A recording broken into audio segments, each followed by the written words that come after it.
अस्सलाम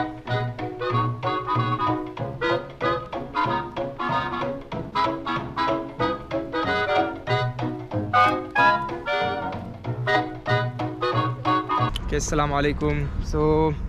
आज के वीडियो में मैं आपको बताना चाहूँगा कि हम लोग ट्रैवल वीडियोस और नहीं बना पाएंगे like for couple of weeks because हम Tier 4 में है। London is again in Tier 4 and we can't travel actually, but until we go traveling we're gonna shoot some videos which will give you information। थोड़ी इन्फॉर्मेशन देंगे आपको कि यूके में अभी सिचुएशन क्या है, वर्क वाइज, फाइनेंशियली अभी क्या सिचुएशन है, लोग कैसे रह रहे हैं इधर, and how actually like how are we tackling, how is UK tackling the corona virus pandemic at the moment. السلام عليكم، دايرين لاباس؟ كلشي بخير؟ مرحبا بكم عاوتاني في فيديو جديد. هاد المره ما غاديش نقدروا نخرجوا نسافروا باش نديروا دي فيديو على ود الكورونا فيروس، وحنا دابا كاينين في Tier 4 دونك كلشي مسدود ما نقدروش نخرجوا. ولكن هاد المره غادي نهضروا على واحد الموضوع اللي هو حساس واحد شويه، حينتاش على ود الكورونا فيروس هنا في الانجليز اون جينيرال وفي لندن بالاخص. كل واحد كيفاش ولا كيعيش مع هاد لا سيتوياسيون، حيت سيتي با فاسيل فريمون، وحنا باقي كنعيشوا فيها.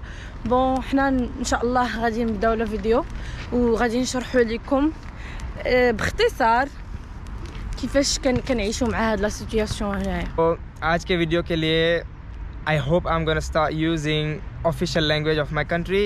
We've got only 2 official languages, that's Hindi and English. So a lot of my friends have suggested me to speak in Hindi. तो आज आपके लिए इंशाल्लाह मैं हिंदी या उर्दू में बात करूँगा इंशाल्लाह। شهاب غادي يشرح وانا غادي نعاود نشرح و stay with us and please subscribe to the channel, like the video.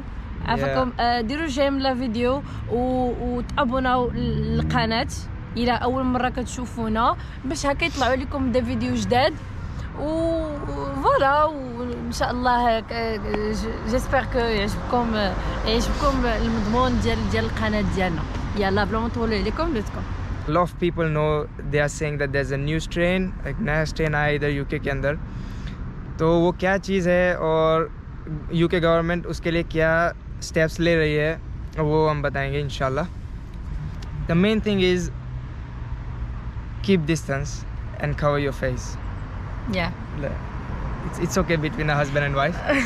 كيف الا كنتو مزوجين عادي غير مع الناس خاصكم ديروا شويه ديال لا ديستانس بيناتكم بين الناس، خاصكم تلبسوا الفيس كفرين. حنا دابا ما لابسينوش حيت كاينين في واحد الجريده حتى الدار، دونك قضيه خاويه وداكشي، يعني ما كاينيش في بوبليك ترونسبور ولا مشينا نتقداو في شي سوبر مارشي، باسكو تما ما يمكنش لك تدخلي الا ما كنتيش داير الماسك، سينو غادي ينزلوا عليك بالضريبه وغادي تخلص واحد 1000 باوند.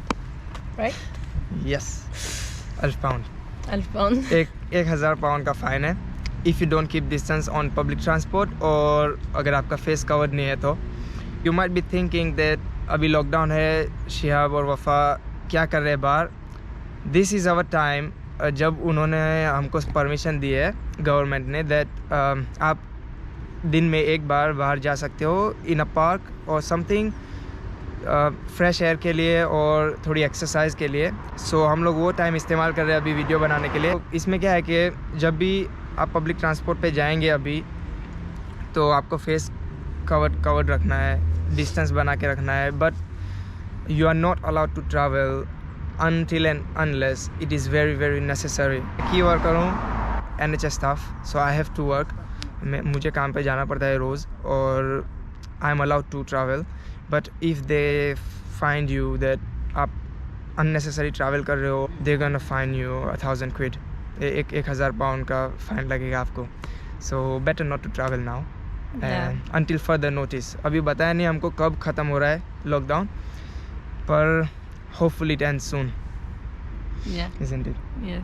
alors شهاب قال باللي حاليا حنايا كاينين في Tier 4 ونورمالمون ما عندناش الحق اننا نخرجوا ولا يعني هكا نمشيو ناخذوا التران ولا هكا لاي بلاصه. الدوله عطاتنا الحق اننا نخرجوا مره في النهار باش نخرجوا بحال هكا دي بارك باش نديروا شويه ديال لي زيكزارسيس وهكا نتحركوا شويه ديال الهواء النقي وهذا.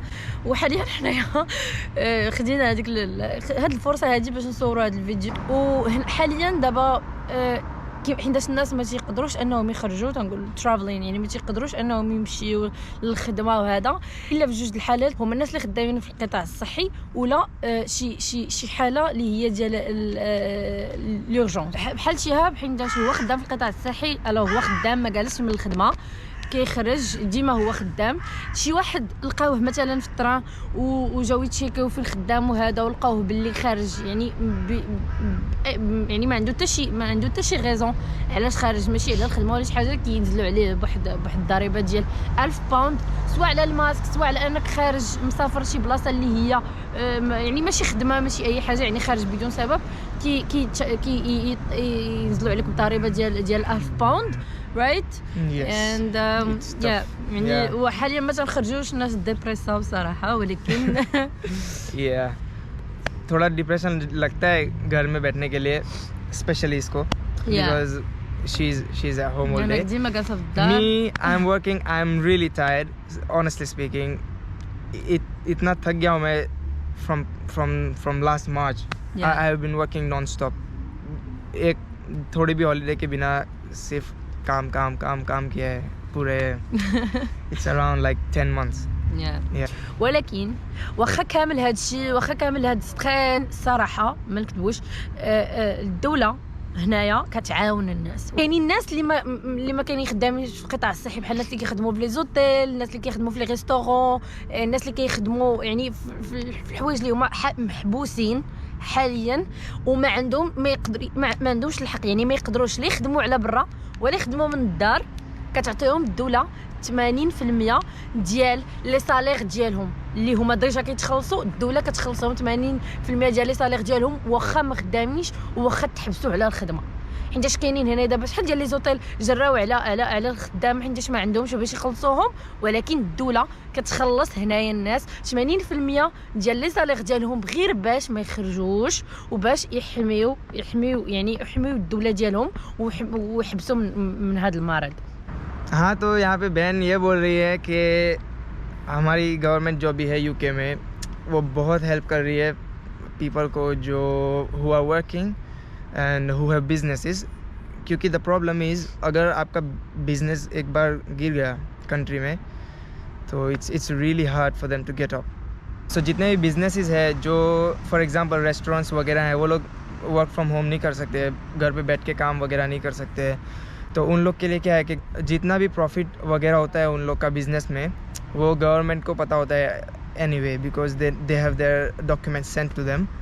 तो 80% वेजेस वगैरह गवर्नमेंट भरती है इनके लिए, इनके एम्प्लॉयज़ को गवर्नमेंट पैसे देती है 80% सिर्फ घर बैठने के लिए, just to protect people from not going out and also they are trying the best to save the economy. Okay, so एक और चीज़ यहाँ पे जो सुन रहे हैं आप लोग कि यूके में नया वायरस है. It's not a new virus, it's actually the same virus which has evolve. It is natural that every living thing it tries to evolve. वो एनवायरनमेंट में सर्वाइव करने के लिए अपने आप को स्ट्रॉन्गर बनाती है. अच्छा, तो ये जो नया वायरस का स्ट्रेन है वो थोड़ा ज़्यादा स्ट्रॉन्गर है. न्यूज़ में बता रहे हैं कि ये 70 टाइम्स मोर कंटेजियस है. इसके लिए ये लोग ज़्यादा स्ट्रिक्ट है और ज़्यादा मेजर्स ले रहे हैं कि ये ज़्यादा ना फैलें. तो ये नया जो स्ट्रेन है वायरस का वो ये लोग बता रहे हैं कि साउथ अफ्रीका से आया हुआ है एंड वो लोग ट्राई कर रहे हैं कि पास्ट 2 वीक्स में पिछले 2 वीक के अंदर जितने भी लोग साउथ अफ्रीका से यूके के अंदर आए हैं तो उनको ट्रेस डाउन कर रहे हैं, वो लोग उनको ट्रैक कर रहे हैं. حاليا هذا الفيروس الجديد اللي كنسمعوا عليه راه كوفيد، هو كوفيد 19 ولكن ولا كيعاد يكثر من الاول ب70%. يعني هاد علاه منين جا هاد الفيروس هنايا في الانجليز. BBC قالت باللي راه هاد الفيروس جاي من الناس اللي جاو من ساوث افريكا. ودابا حاليا اليوكاش اش كدير كتقلب يعني فين ما كاين شي واحد صاف جا من ساوث افريكا هادي يعني 2 سمان قبل كتشدهم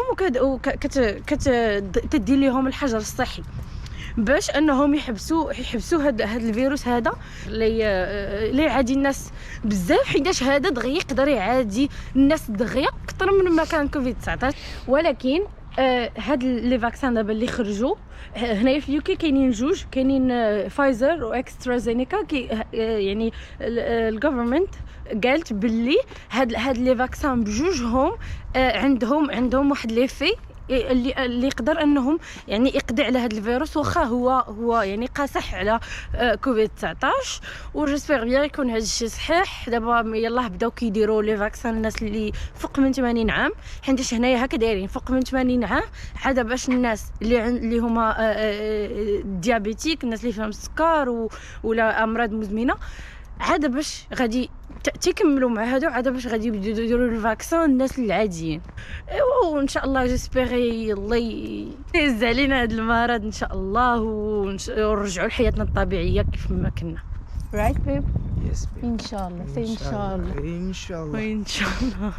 और हाँ, तो जैसे कि वफ़ा अभी बता रही थी कि वैक्सीनेशन जो प्रोसेस है वो यूके गवर्नमेंट ने इस हिसाब से डिवाइड किया है कि पहले जो 80 इयर्स एज के लोग हैं, 80 या 80 एंड अबव, उन लोग को पहले वैक्सीनेट करेंगे। उसके बाद ये लोग उन लोगों को वैक्सीनेट करेंगे जिनको अंडरलाइन कंडीशन है, जैसे डायबिटीज़ है, अस्थमा वगैरह है, हार्ट कंडीशंस है। और फिर धीरे धीरे यंग जनरेशन को आएगा। इस वीडियो को हम यहीं ख़त्म करेंगे और इंशाल्लाह नेक्स्ट वीडियो में हम आपको बताएंगे कि हम दोनों यूके में कैसे आए, क्या प्रोसीजर्स है और यहाँ की लाइफस्टाइल कैसी है। وصلنا لنهاية الفيديو ديالنا ان شاء الله.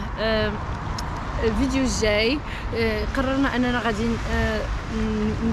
يعني نبارطاجيو معكم يعني كيفاش الا بغيتي تجي لندن ولا تقرا في لندن، وكيفاش العيشه دايره في لندن، ولا بغيتونا نديرو دي كومباريزون بين المغرب وهنايا الانجليز ولا الهند والانجليز، يعني كيفاش اللايف ستايل ديال الحياه هنايا كيفاش داير، شنو هما لي زانكونفينيون، شنو هما لي زافونتاج، و سورتو لي ستوديون اللي بغاو يجيو يكملوا قرايتهم هنا، سوا ماستر سوا لا ليسونس. حطوا لينا دي كومونتير، قولوا لينا شنو بغيتو تعرفوا، غادي يعاونا بزاف اننا نقادوا لا فيديو ان شاء الله ونبارطاجيوها معكم. والى عجبكم لا فيديو جيم سبسكرايب، وان شاء الله نشوفكم في الفيديو الجاي. السلام عليكم. السلام عليكم. See you until next time. New video coming this Tuesday. Yeah, just tell your people as well. अगले ट्यूसडे को नया वीडियो आ रहा है, हम लोग कैसे यूके में आए इसके इन्फॉर्मेशन के बारे में। So please stay tuned and Assalamu alaikum. Take care. Bye bye.